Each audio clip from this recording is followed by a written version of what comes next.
These days, when you're craving a toasted sub, you might hit up Subway, Jersey Mike's, or Firehouse Subs. But there was a time, not too long ago, when one chain ruled the toasted sandwich game with an iron fist and a convection oven. That chain was Quiznos. And they didn't just toast sandwiches, they practically invented the art of making your mouth water with their toasty commercials. So what happened to this once mighty sandwich empire that seemed destined to dethrone Subway? Well, today we're diving deep into the rise and spectacular fall of Quiznos. The Quiznos story begins in 1978, but not where you might expect. Our tale starts in the kitchens of a small Italian restaurant in Denver, Colorado, where a chef named Jimmy Lambatos was working his magic. Now, Jimmy wasn't your typical chef. He had a vision that went way beyond traditional Italian cuisine. He was obsessed with the idea of taking submarine sandwiches and doing something revolutionary, actually heating them up. Heating up a sandwich doesn't sound revolutionary today, but back in 1978, most sub shops served everything cold. Jimmy thought this was absolutely insane. As he later put it, "I knew I could do something better. Meats and cheeses taste so much better when they're heated up." Revolutionary? Maybe not. Delicious? Absolutely. Jimmy's eureka moment came when he was working at a restaurant called the Footlong. The owner had this fancy conveyor belt oven that could toast sandwiches to perfection, and Jimmy became obsessed with the possibilities. He started experimenting, creating signature sauces, perfecting meat and cheese combinations, and most importantly, figuring out how to make every sandwich come out perfectly toasted. In 1981, Jimmy took the plunge and opened the very first Quiznos at 1275 Grant Street in Denver's Capitol Hill neighborhood. The name Quiznos itself was supposedly inspired by an old Italian word, though Jimmy has been pretty vague about the exact etymology over the years. What wasn't vague was his commitment to quality. Every sandwich was made with premium ingredients and toasted to golden perfection.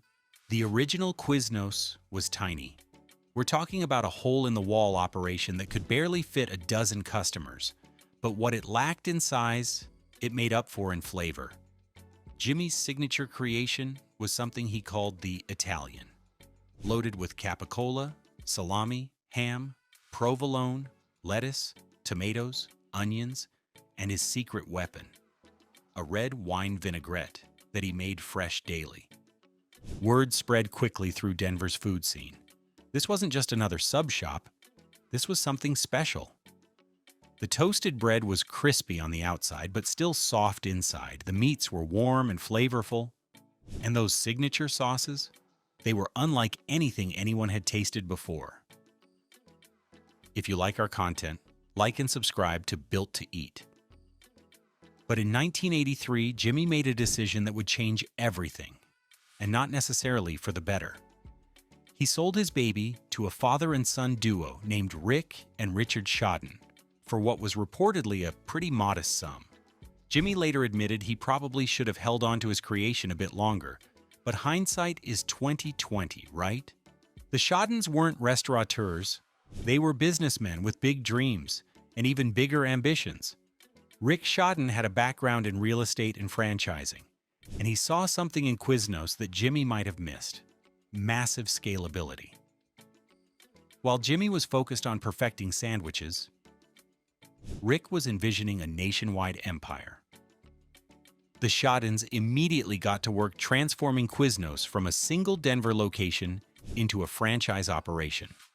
They standardized the recipes, created operations manuals, and most importantly, they invested heavily in that conveyor belt toasting technology that made Quiznos special.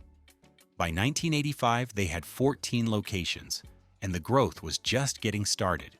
But the Schadens weren't content with slow, steady growth. They wanted to dominate, and they wanted to do it fast.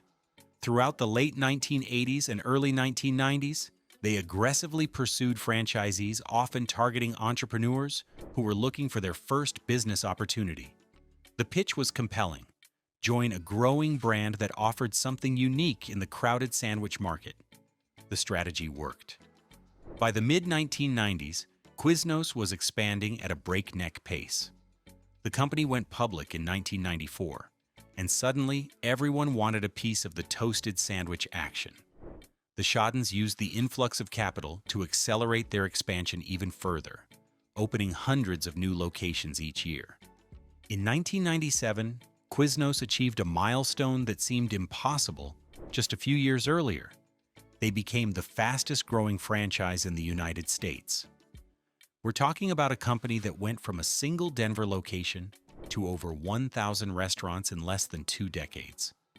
It was the kind of success story that business schools write case studies about.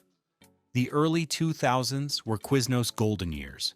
The company was riding high on innovative marketing campaigns, including those unforgettable "We Love the Subs" commercials. We love the subs! Subs are $1 off when you bring in a coupon! Featuring those bizarre, singing, hamster-like creatures called Spongmonkeys. Were they weird? Absolutely. Were they effective? You bet. Those commercials became cultural phenomena, spawning countless memes and parodies. At their peak around 2007, Quiznos had nearly 5,000 locations worldwide and was generating over $2 billion in system-wide sales.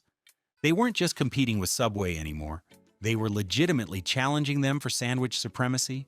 The future looked incredibly bright for the little toasted sub shop that could. But as we all know, what goes up must come down.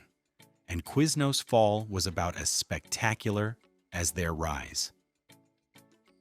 The first cracks in the Quiznos empire started appearing around 2005, but they weren't immediately obvious to outsiders. The problems began with something that should have been the company's greatest strength: their franchise model. You see, the Schadens had created what many franchisees would later describe as a franchisee hellscape. Unlike other franchise systems that made money primarily through royalty fees based on sales, Quiznos had developed a more, let's call it vampiric, approach to generating revenue from their franchisees. First, there were the food costs. Quiznos required all franchisees to purchase their ingredients exclusively from company-approved suppliers. And surprise, surprise, they were often owned by Quiznos or companies with close ties to Quiznos. This meant franchisees were paying significantly more for ingredients than they would at a typical food distributor. We're talking about markups of 30 to 40% on basic items like meat, cheese, and bread. Quiznos also charged franchisees for everything from marketing materials to equipment maintenance, often at prices that were well above market rates. Some franchisees reported paying $200,000 or more just to open their doors, and that was before they sold their first sandwich. In trying to be the next McDonald's, Quiznos was also in the real estate business. They would often lease prime locations and then sublease them to franchisees at significant markups. So not only were franchisees paying inflated prices for food and supplies, they were also paying inflated rent to their own corporate parent. This business model might have worked if Quiznos locations were printing money, but that's where the next problem emerged: competition. While Quiznos was busy squeezing every penny out of their franchisees, Subway was quietly revolutionizing the sandwich industry with a little promotion called the $5 Footlong. Launched in 2008, this campaign was an absolute game-changer. Suddenly, customers could get a foot-long sandwich for $5, while Quiznos was charging $8 to $10 for comparable items. The timing couldn't have been worse for Quiznos. The 2008 financial crisis had consumers tightening their belts and looking for value, and Subway was offering exactly that. Meanwhile, Quiznos was positioned as the premium option in a market that was increasingly focused on affordability. But Quiznos' problems went deeper than just pricing. Remember those innovative marketing campaigns that made them famous? Well, they took a turn for the worse. The company launched several advertising campaigns that were widely criticized as being offensive, confusing, or just plain weird. And not in a good way like the Spongmonkeys. One particularly notorious campaign featured the tagline, "Quiznos, love what you eat." The Quiznos new large 5-meat stack. 5 meats, $5. Quiznos love what you eat. But the execution was so bizarre that it actually turned customers away. The ads were voted among the worst of all time by several advertising publications, and customers started associating the Quiznos brand with confusion rather than quality. As if external pressures weren't enough, Quiznos was also dealing with serious internal problems. Franchisees were becoming increasingly vocal about their dissatisfaction with the corporate structure. Many were struggling to turn a profit due to the high costs imposed by corporate, and some were even losing money. In 2005, a franchisee named Bhupinder Baber made headlines when he sued Quiznos, claiming the company had misled him about the profitability of his 2 Long Beach, California locations. Baber's lawsuit alleged that Quiznos had provided false financial projections and failed to disclose the true costs of operating a franchise. What happened next was nothing short of a tragedy for the Quiznos brand.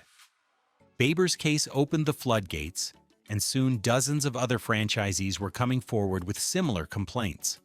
The website featured testimonials who claimed they had lost their life savings, been misled about profit potential, and been trapped in contracts that heavily favored corporate over individual operators. One particularly damning testimonial read, "Quiznos corporate doesn't care about franchisees. They only care about extracting as much money as possible from us while providing as little support as possible in return." By 2007, the situation had become so bad that multiple class action lawsuits were filed against Quiznos. The legal battles would eventually result in settlements totaling over $200 million, but the damage to the brand was already done. As franchisees struggled and closed their doors, Quiznos' rapid expansion suddenly reversed into rapid contraction. Locations that had taken years to build were shuttering in a matter of months. The company that had once been the fastest-growing franchise in America was now becoming one of the fastest shrinking. The situation was made worse by Quiznos' debt. All that rapid expansion had been financed through borrowing, and by 2010, the company was carrying over $400 million in debt. With declining sales and a shrinking franchise base, servicing that debt became increasingly difficult. Meanwhile, Subway continued to eat Quiznos' lunch. The $5 Footlong campaign was so successful that it fundamentally changed consumer expectations about sandwich pricing, and Quiznos simply couldn't compete on price while maintaining their profit margins. The final nail in the coffin came during the Great Recession. As consumers cut back on dining out, Subway's value positioning made them recession-proof, while Quiznos' premium pricing made them vulnerable. Sales plummeted, and more franchisees found themselves unable to keep their doors open. By 2012, Quiznos had shrunk from nearly 5,000 locations to fewer than 3,000. The company was hemorrhaging money, franchisees were fleeing, and the brand that had once seemed unstoppable was clearly in serious trouble. In March 2014, the inevitable happened. Quiznos filed for Chapter 11 bankruptcy protection. The filing revealed just how dire the situation had become. The company listed assets of $500 million against liabilities of over $875 million. They were drowning in debt with no clear path to profitability. The bankruptcy filing wasn't entirely surprising to industry observers, but it was still shocking to see how far the mighty had fallen. This was a company that had once been valued at over $1 billion, and now they couldn't even pay their bills. Quiznos emerged from Chapter 11 protection in September 2014 under new ownership. Avenue Capital Group, a private investment firm, became the majority owner and immediately set about trying to stabilize the brand. The new owners implemented several changes designed to address the problems that had led to the bankruptcy.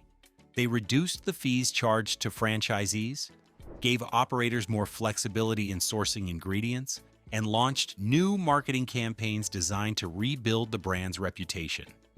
They also tried to modernize the menu and restaurant design to better compete with newer, fast casual chains like Chipotle and Panera. The goal was to position Quiznos as a premium but accessible option that could justify slightly higher prices through superior quality and experience. But the damage had already been done. Consumer trust in the brand had been severely damaged, and many former customers had moved on. The franchise base continued to shrink as operators cut their losses. In 2018, Quiznos was sold again, this time to High Bluff Capital Partners, another investment firm that specializes in turning around distressed brands. The new owners promised to invest in technology, menu innovation, and franchise support, but progress has been slow. As of 2024, Quiznos has stabilized somewhat, but they're a shadow of their former selves. The chain now has fewer than 300 locations in the United States, down from their peak of nearly 5,000.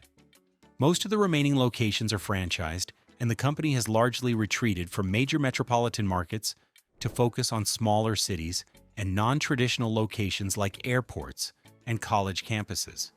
The menu still features those signature toasted subs that made the brand famous, but the selection has been streamlined significantly. Gone are many of the specialty items and limited-time offers that once kept the menu fresh and exciting. They have tried to adapt to changing consumer preferences by adding more healthy options, including salads and lighter sandwiches. But perhaps the most telling sign of how far Quiznos has fallen is their marketing presence, or lack thereof. The company that once dominated television with memorable, if bizarre, commercials now has virtually no national advertising presence. Their social media accounts are active but have relatively small followings, and their brand awareness among younger consumers is minimal. The fast casual segment is now crowded with well-funded competitors like Jimmy John's, Jersey Mike's, Firehouse Subs, and Potbelly, all of which offer their own versions of premium sandwiches. So what can we learn from the rise and fall of Quiznos? Their story is a masterclass in how not to manage a franchise system and a cautionary tale about the dangers of prioritizing short-term profits over long-term sustainability. The problem was a business model that treated franchisees as profit centers rather than partners. When you squeeze your operators too hard, eventually they'll either fail or fight back, and neither outcome is good for the brand. The Quiznos story shows how quickly things can unravel when multiple problems compound. High franchisee costs, increased competition, and brand confusion didn't happen in isolation. They fed off each other, creating a downward spiral that became impossible to stop. As for Jimmy Lambatos, the chef who started it all, he's still in the Denver food scene, and he's watched the rise and fall of his creation with a mixture of pride and regret. So the next time you're craving a toasted sub and you happen to spot one of the remaining Quiznos locations, maybe give them a try. You might just taste a little bit of sandwich history. Who knows? Maybe this story isn't over yet. After all, in the restaurant business, comebacks are always possible. So what do you think? Did you have a favorite Quiznos sandwich back in the day? Are you rooting for their comeback? Or do you think their time has passed? Let us know in the comments below. And while you're at it, hit that subscribe button and tell us what other restaurant rise and fall stories you'd like to see us cover.